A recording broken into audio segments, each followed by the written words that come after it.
Салам барыңа, жашыңа да карыңа. Менин атым Раяна. Мен 7 жаштамын. Бүгүн кыргыз тил сабагын өтөбүз. Үй жаныбарлары менен. Биринчиде биз мышыкты көрүтабыз. Жакшы экен, мышык. Экинчиде итти көрүтабыз. Сонун экен, ит. Иттин баласын күчүк дейбиз. Үчүнчүдө эмнени көрөткөнбүз? Үчүнчүдө койду көрөткөнбүз. Анын баласын козу деп коет.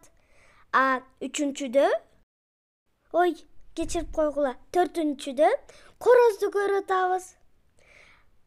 Бешинчиде атты көрүтабыз. Же болсо жылкы деп коет. Алтынчыда пилди көрүтабыз. Чоң жаныбар ал. Жетинчиде чүн экен? Балык экен. Бирок ал деген сууда жашайт. 8-де зебраны көрөтабыз. Ак кара түстө. Саламатта калгыла. Силер менен Раяна болду. Эми үйгө тапшырма.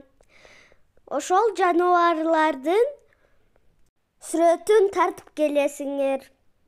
Телефондон жазгыла.